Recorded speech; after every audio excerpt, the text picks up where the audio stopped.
tuzagera he? Nazajya byuka aryama, byuke aryama.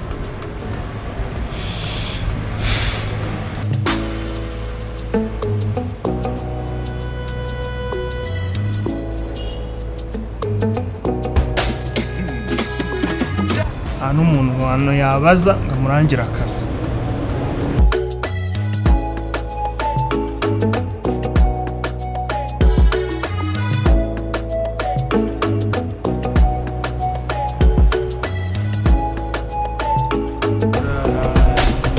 Kamali we.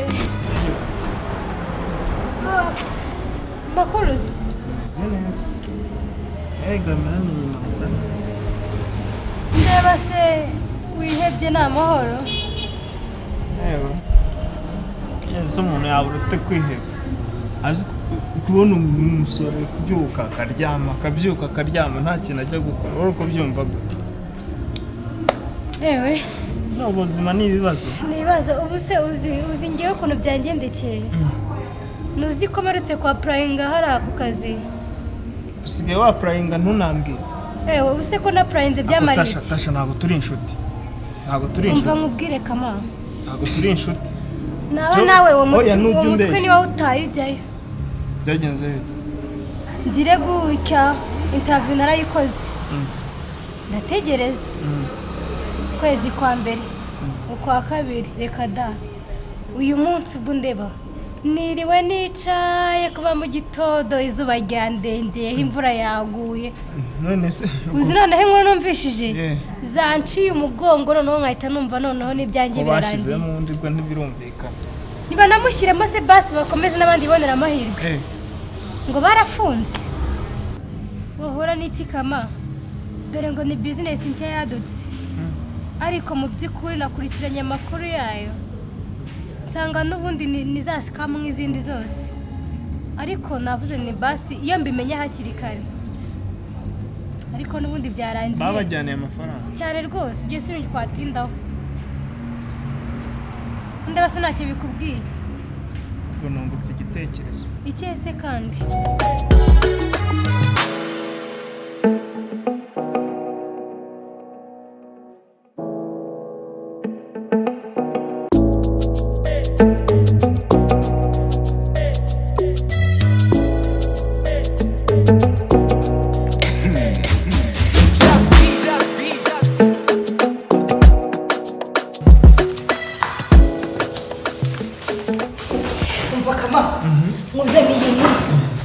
Ariko ntukanyite Kamali. Banyuma bakakanye ni boss wawe. Kabanza wanyu. Boss na kibazo. Boss bundi bakakanye ni boss wawe. Okay sawa. Kumva cyane. Ako ni binambereye. Ego boss. Unzaniye inkuru. Umva boss. Uziko abantu batangiye kuza. Abantu batangiye kubimenya. Ahubwo rikajye kura mu kanya babona banaje. Ari abantu baje. Ego. Kande kubaza ubu. Diri yabaye dali.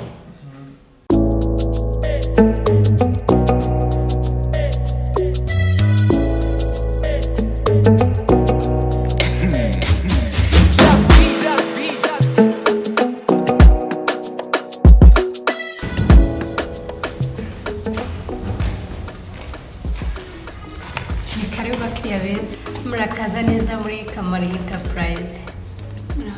Muraho. Amazina yanjye nitwa Maureen. Yes Maureen. Twafashe iki? Nabonye itangazo muri Kamali Enterprise rivuga ko mushaka abakozi. Yego rwose. Yego na applyinze dore ngiyi CV yanjye. Kigaragara ndabona wabikoze neza ariko sinzi nimba amakuru yose wayahawe.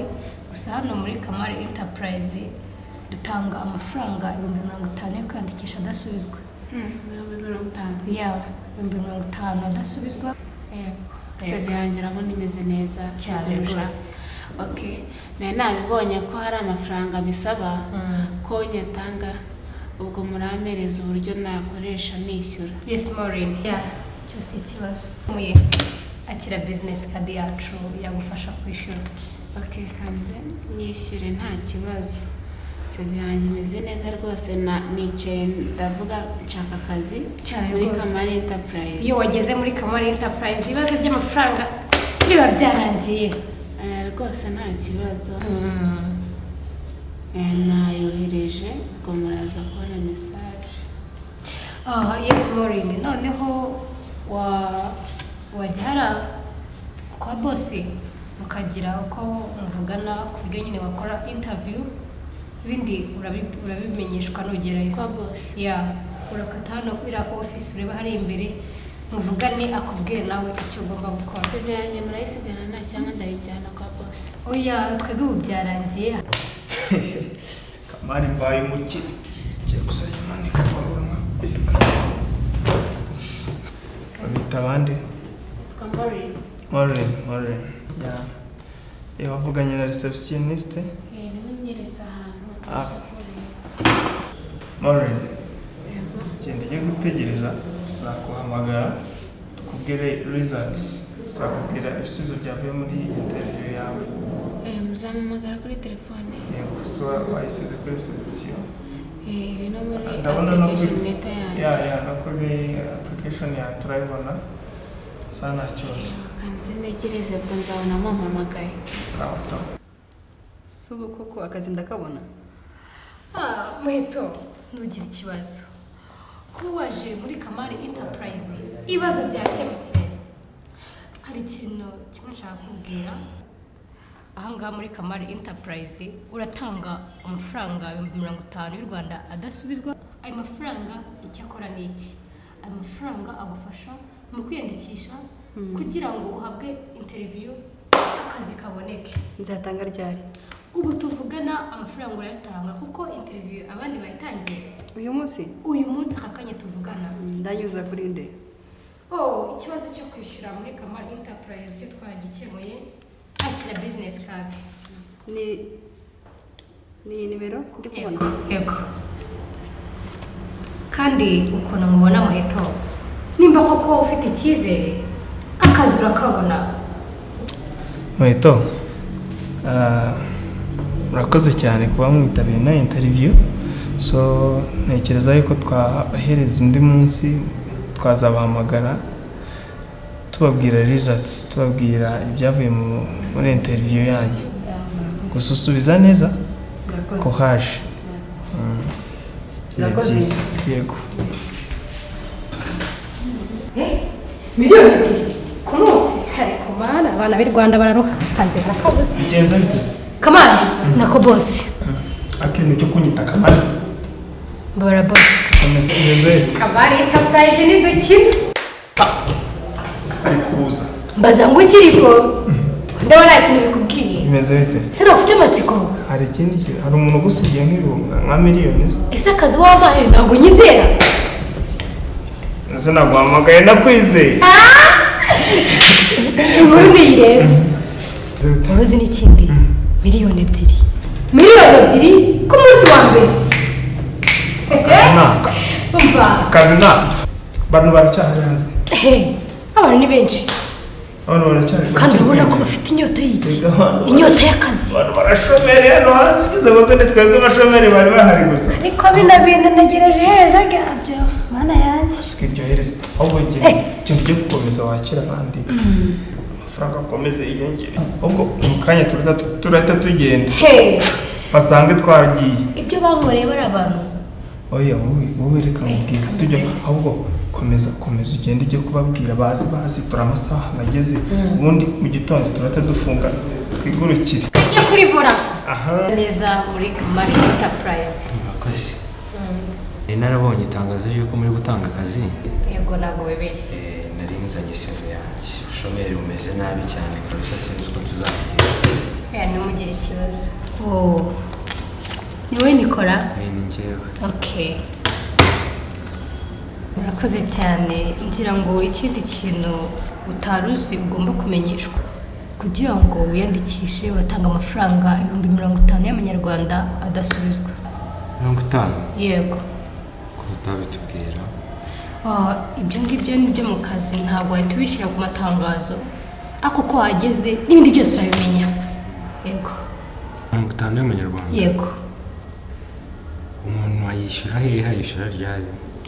ubu tuvugana urayishyura kugira ngo ukomeze muri interview yawe. Yego. Ntabwo ukeneye baratwishyura gukuramo agafone bakana biteza. Nikora iyo ni business card yacu ushobora kwishyuriraho.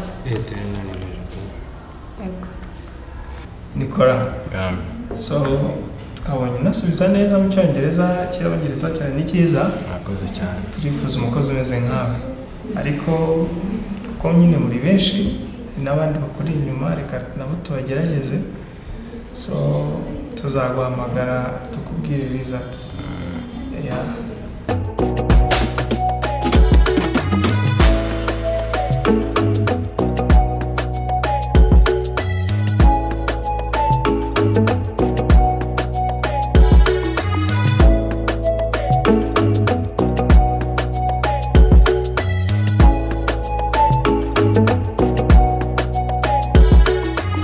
Murakoze kuza muri Kamali Enterprise.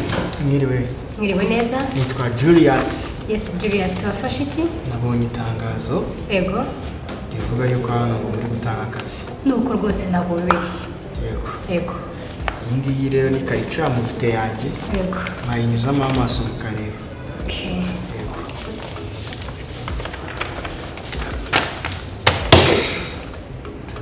Wow. Julius. Ndabona ibisabwa bisa naho wabyujuje. Julius. Karame. Aha ngaha haburaga ikintu kimwe gusa. Igike? Uratanga amafaranga 50 yo kwiyandikisha. Amafaranga y'u Rwanda. Akira business card yacu. Iki ni igikiri kuma? Iyo ni business card wishyura. Imaze iki? Ndakubwira ikinyarwanda se. Iyi ni business card ugomba kwishyura amafaranga 50. Aya mafaranga 50 n'ayiki? Ndishyura 50 yo kwiyandikisha se ndambaye umunyeshuri. Ndaza kwaka akazi ni ruswa niki? Waruzi n'ikindi Julius? Yego. Dufite abantu benshi dukeneye kwakira ngaha. Ibyo bibazo rero kumbaza nta gisubizo mufitiye. Mbabara bisohoka ngaha hari abantu benshi bategereje akazi. Fata amafaranga zawe ugende. Uzi n'ibindi? Tuzakira n'abandi. Ibintu byahindutse. Umukozi wa RIB kubahana. Ibyo bintu byayo mwaye by'ubutubuzi. Ndabibona neza? Barambwe ngo hano muri kuhakorera ibintu by'amanyanga mutuburira abantu. Umva mubwire. Urajya he? Umva mubwire. Nshaka kubona wicaye. Umva. Nshaka kukubona wicaye. Umva mubwire. Yego. Umva mubwire. Nanjye ndi umukozi. Ukorera nde? Nanjye ndi umukozi nk'abandi bose. Ukorera nde? Nanjye ndi umukozi. Ukorera nde? Nanjye ndi umukozi. Ukorera nde? Ariko n'ubundi narabimubwiye Kamali. Narabimubwiye. Ibintu ngo be. Murakorana? Kamali ashinzwe iki? Kamali. Ashinzwe iki? Kamali niwe boss. Mubwire. Mubwire ko turi hano. Kamali niwe boss. Boss. Abakozi bari kugushaka. Abwire binjira. Nta kibazo. Ribu. Nawe bita Kamali? Yego rwose. Twebwe turi abakozi bari mu Rwanda Investigation Bureau. Yego rwose. Niba nta kibazo twakuganizaho gatoya. Yego nta kibazo. Hari ikibazo uramutse uzimije ku mashini tukaganiza neza ndaganizaho gatoya. Ndayifunga rwose. Okay. Iyi kampani yitwa iki? Yitwa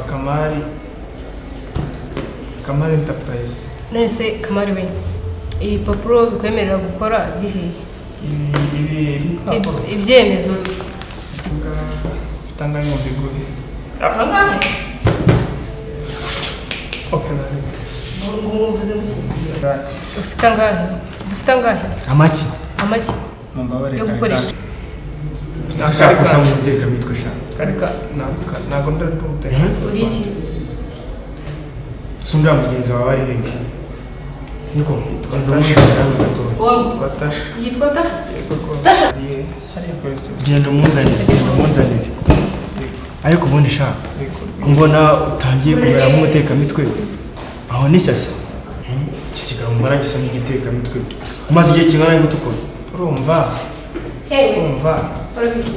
Urabizi se? Wa mukobwa yagiye namuguze. Oya genda umushaka umuzane tubajyanire rimwe. Yagiye. Miliyoni zanjye ebyiri. Mukurikire ndamushaka mukurikire. Birakomeye. Oya ndi kukubaza ntabwo uri kunsubiza umaze igihe kingana n'uko tukora. ikintu ngiye kugukorera Yego. cyoroshye Yego. ngiye kugufata njyane kuri sitasiyo ya RIB mukorere dosiye Naho mwohereze ku twakabigize. rukiko. urumva wa mugabo nawe umuntu aba ari gusavayivinga gusa wajya gushyiramo ibyo bintu byose byo mu nkiko tugire ukuntu tubigenza urumva umugenza ute urashaka kwezi ndashaka wari hariya yabuze tugende niwe dufasha miliyoni njyane mu maguru mashyi.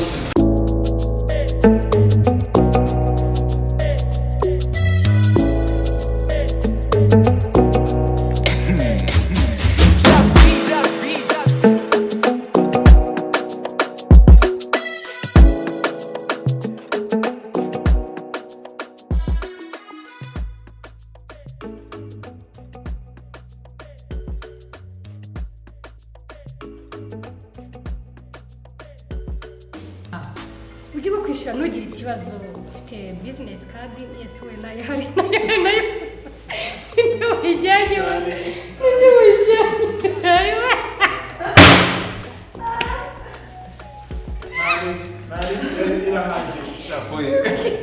ufite icyo ushaka kumenyesha ni uko muri kamari enterprise wishyura ibihumbi 50 byo kwiyandikisha